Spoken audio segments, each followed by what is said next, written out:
Mini vlog பார்க்கலாமா?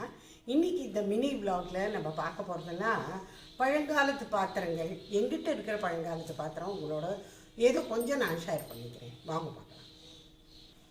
இது பார்த்துட்டு கேள்விப்பட்டல, இது ஆயில் கண்டெய்னர்ஸ், அலுமினியம். எங்கள் மாமியார் யூஸ் பண்ணினது. இதெல்லாம் வந்து ஒரு 100 வருஷ கால பழசு. நான் எங்கே மேலே போட்டு வச்சுருந்தேன். மாமியார் வில் பி வெரி ஹாப்பி. இன்றைக்கி வந்து சொர்க்கத்துலேருந்து ரொம்ப புன்னகை பண்ணிட்டு இருப்பா. எனக்கு இதெல்லாம் எங்கள் மாமியார் வருது. இங்கெல்லாம் அப்படியே உடஞ்சி ஒரு மாதிரி இதாக போயிட்டானால எனக்கு விட்டுறதுக்கு மனசு வரல. இந்த மாமியார் ஆண்ட பாத்திரங்கள் இது. நான் யூஸ் பண்ணுறதில்ல, இல்லை யூஸ் பண்ணுற நிலைமையில இல்லை. இது திறந்து காமிக்கிறேன் பாருங்க. மாமியார் ரொம்ப பளிச்சுன்னு வேலை செய்வா. ரொம்ப நர்வஸாக இருக்கும் எங்கள் மாமியாரோட காரியம். இது ஈயச்சொம்பு. ஒரு பழங்காலத்துக்கு இத்தனை பெருசு ஒரு ஈய அடுக்கு எங்கள் மாமியார்கிட்ட இருந்தது. அதை அழித்து 3 இதே மாதிரி பண்ணி எனக்கு ஒன்றும் எங்கள் 2 நாத்தனார்களுக்கும் ஆளுக்கு ஒன்றும் நாங்கள் எடுத்துட்டோம். அந்த மாதிரி இது ஒரு ஈயச்சொம்பு.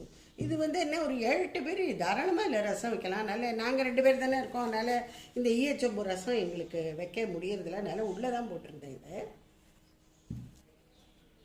இந்த ஈயச்சொம்பை பாருங்க. இதோட கதியை உங்களுக்கு காமிக்கிறேன். என் பொண்ணை விட்ட ஒரு நாளைக்கு ரசம் வேடினேன். வெறும் இது அவளுக்கு தெரியாது ஈயச்சம்போட மகிமை.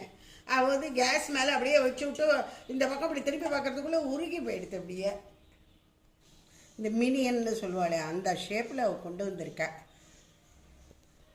பாத்திரத்தெல்லாம் கண்ணு போல் பார்த்துக்கணும் இதுதான் நம்மளை 2 கண்ணு வச்சுட்டு பார்த்துட்டு இருக்குன்னு நான் நினைக்கிறேன். இது பழங்காலத்து தூக்கு ஒன்று. இதுவும் எங்கள் மாமியாரோடது தான். பயங்கர கனம் அது. இதெல்லாம் வந்து அப்போல்லாம் முன்னாடி பக்ஷணமெல்லாம் நிறைய பண்ணிகிட்டு இருந்தால, அதிரசம் முறுக்கு அந்த மாதிரி இதெல்லாம் பண்ணி வைக்கிறது. இப்போல்லாம் நம்ம பண்ணுறதும் இல்லை. பண்ணினாலும் கொஞ்சம் கொஞ்சம் பண்ணுறோம். ஒரு சின்ன டப்பாவில் பண்ணுற அளவுக்கு தான். ஸோ இதெல்லாம் அப்படியே நான் மேலே தான் போட்டு வச்சுருந்தேன். இன்றைக்கி ரொம்ப திடீர்னு தோணித்தோ உங்கள் எல்லாருக்கும் காமிக்கணும்னு தான் நினச்சிருக்கேன். இதெல்லாம் அலுமினிய காது கிண்ணங்கள், டிஃப்ரெண்ட் சைஸஸ். இதெல்லாம் எங்கள் அம்மாவோடது. எங்கள் அம்மாவோட பாத்திரங்கள் இதெல்லாம்.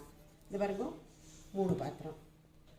இது பழங்காலத்து வெங்கல பானை. இதுவும் எங்கள் அம்மாவோடது. பயங்கர கனம்.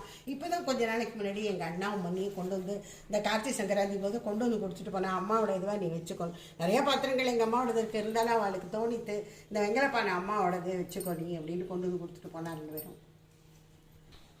இதை ஒரு குத்தடுக்கு ஒயரடுக்குன்னு சொல்லுவாளே, இதுவும் அம்மாவோடது தான். இதெல்லாம் மேலே வச்சுருது. இதெல்லாம் என்ன யூஸ் சொல்லுவோம். ஆனாலும் விட்டுறதுக்கு மனசு வரல. டீக்ளட்டரிங்கில் நம்ம சொல்கிறோம் எமோஷனல் அட்டாச்மெண்ட்டுன்னு. இது எல்லாமே அப்படி தான். ரொம்ப பழங்காலத்து இதெல்லாம் கட்டிட்டு எழுந்த கலராக ஆஷாட பூபதிம்பா. ஆஷாட பூபதியா அல்தோட்ட பூபதியான்னு தெரியல.